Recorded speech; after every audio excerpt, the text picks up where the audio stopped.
Picture this. It's 1915, and you're crouched in a freezing, muddy trench on the Western Front. The air reeks of gunpowder and fear. Across no man's land, the enemy is watching, waiting for you to make one wrong move. One peek over the parapet, and a sniper's bullet could end it all. But what if you could see without being seen? Welcome to War and Warriors, where we uncover the wildest, most jaw-dropping stories from history. Today, we're diving into a tale so bizarre, it feels like it belongs in a spy thriller.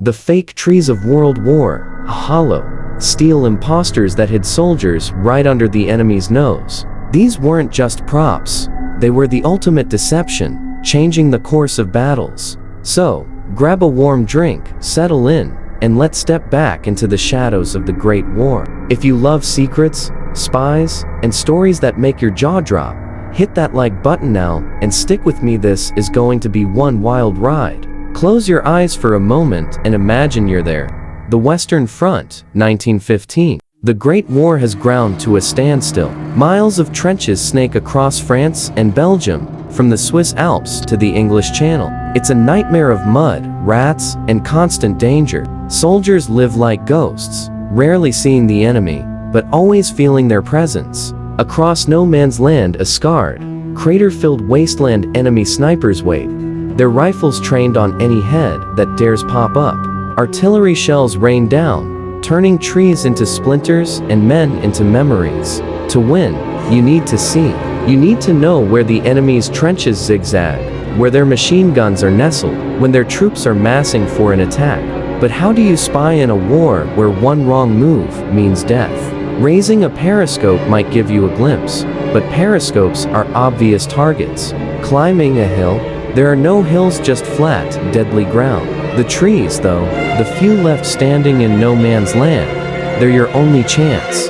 But even those are risky. A soldier climbing a real tree would be spotted in seconds, silhouetted against the sky. This was the problem facing every army in 1915. The French, British, and Germans were locked in a deadly chess game, and they needed a checkmate move. The solution didn't come from a general or a weapons expert, but from an unlikely hero, a painter who saw the battlefield not as a place of death, but as a canvas for deception. His name was Lucien Victor Guérin d'Escivola, and his idea would turn the war upside down. Meet Lucien Victor Guérin d'Escivola, a French painter who traded his easel for a battlefield. Before the war, he was known for vibrant portraits that captured the elegance of Parisian life. But in 1915, he was a soldier, surrounded by the grim reality of the trenches. Lucien wasn't a fighter, he was a visionary. He looked at the scarred landscape of no man's land and saw something no one else did: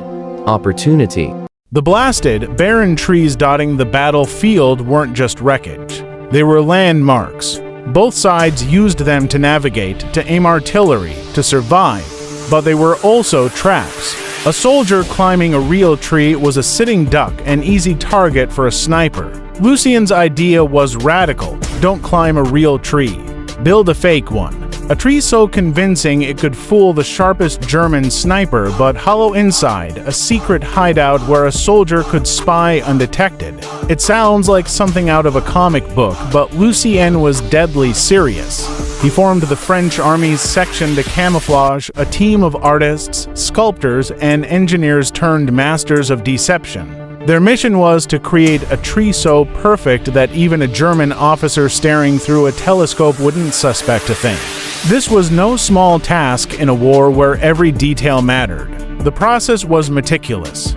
First, the team would pick a real tree in no man's land, usually one already damaged by shellfire. Under cover of darkness, soldiers would creep out, dodging bullets and shells. To study it, they'd sketch every knot in the bark, every broken branch, every patch of moss. Back at base, engineers got to work building a replica. The trunk was a steel tube about a foot wide and up to 30 feet tall. Wire mesh formed the branches, wrapped in canvas painted to mimic bark. Real leaves or cloth dyed to match the season were added for realism.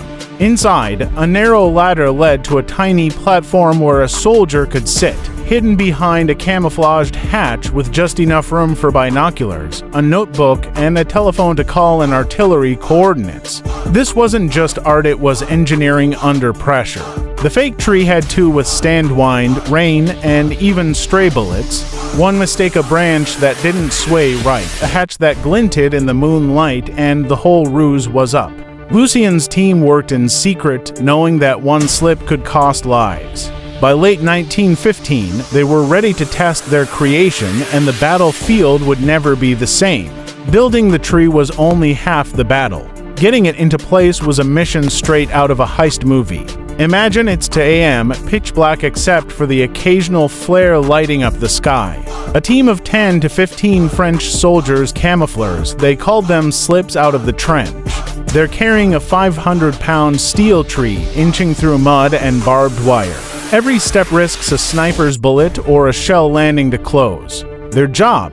Dig out the real tree, roots and all, and plant the fake one in its place before dawn. This was no small feat. The real tree's stump had to be removed completely, sometimes requiring hours of digging in silence. The fake tree's base was anchored deep into the ground to keep it upright.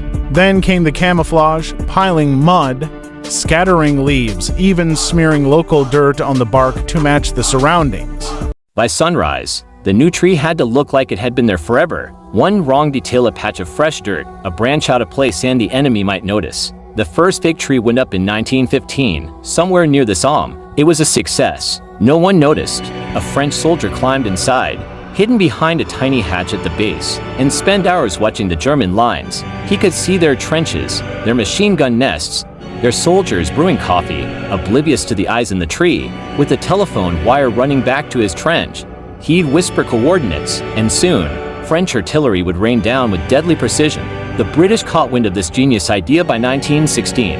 Under artists like Solomon J. Solomon and sculptor Leon Underwood, the Royal Engineers built their own trees. Refining the design, they added armored plates to protect against shrapnel and made the foliage adjustable for seasonal changes, green in summer, bare in winter. The Germans, too, had their version, called Bombo-Bochter. Theirs were often simpler, sometimes just steel plates disguised as stumps, but just as effective. But it wasn't all smooth sailing. Installing a tree was insanely dangerous. At least 15 camoufleurs were killed during these missions, caught by snipers or stray shells. The work was grueling, hauling heavy steel through mud, digging in silence, all while knowing a single sound could betray them. And if the enemy got suspicious, a lone tree standing in a shelled-out field might draw a barrage just to be safe. Still, when it worked, it was magic. These trees gave commanders eyes in the sky, turning the tide in battles like Ypres and Passchendaele. They weren't just trees, they were lifelines. Now, let's zoom in on the men who made these trees more than just props, the observers. Imagine being chosen for this job. You're handed a pair of binoculars, a notebook, and a mission. Climb into a hollow tree in the middle of no man's land and stay there for hours, maybe days. You're alone, cramped, with barely enough room to move. The air is stale, the walls are cold steel, and every creak of the tree makes you wonder if a shell's about to hit. Your only company? The distant rumble of artillery and the weight of knowing your intel could save or doom your comrades. These observers were the unsung heroes of the camouflage trees. They weren't just watching, they were directing the war. From their perch, they could spot German soldiers digging new trenches, see machine guns being moved, or catch the glint of a gas canister being prepared. One well-placed call could bring down a barrage that saved hundreds of lives or ended just as many. Take the Battle of the Somme in 1916. A British observer in a fake tree near Mametz would spotted German reinforcements massing for a counterattack. He relayed the coordinates, and within minutes, artillery shells obliterated the enemy position.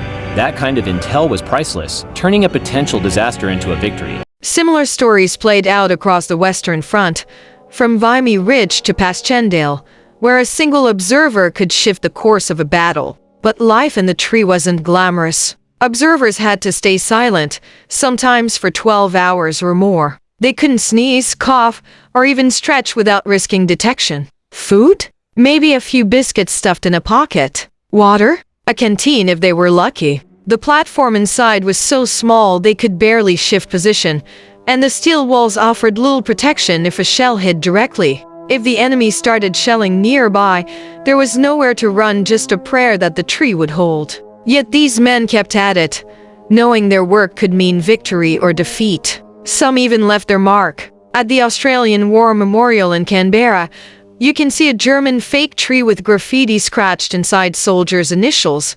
A crude joke, a reminder they were human, not just cogs in the war machine. These men weren't just spies, they were artists of endurance, painting victory with every whispered coordinate. By 1918, the war was changing. Tanks rolled across battlefields, airplanes flew higher, and better aerial photography made fake trees less effective. The Germans started shelling lone trees just in case, and some observers paid the ultimate price. But the legacy of these trees lived on, far beyond the trenches. Lucien's camouflage unit didn't just invent trees, they birthed modern military camouflage. Their techniques inspired World War II, where artists and engineers hid entire airfields, factories, and even ships from enemy bombers. The idea of blending into the environment became a cornerstone of warfare, from soldier uniforms to stealth jets. And it all started with a painter who saw a battlefield as a canvas for deception. Today,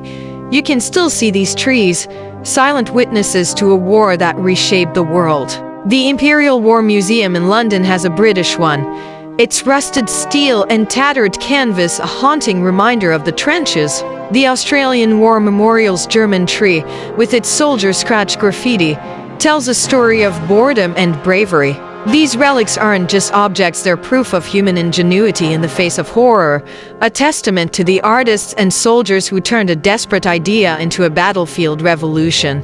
And that's the incredible story of World War II's fake trees where art, courage, and deception turned the tide of war. Did this story blow your mind like it did mine? Could you imagine sitting in one of those trees, heart pounding, watching the enemy just yards away? Drop a comment below and let me know what's the wildest war story you've ever heard. If you loved this deep dive into history, smash that like button, hit subscribe, and ring the bell so you never miss a story like this. Want more secrets of the Great War? Check out our YouTube channel. Thanks for watching. History Explorers, let's keep uncovering the past together. See you in the next one.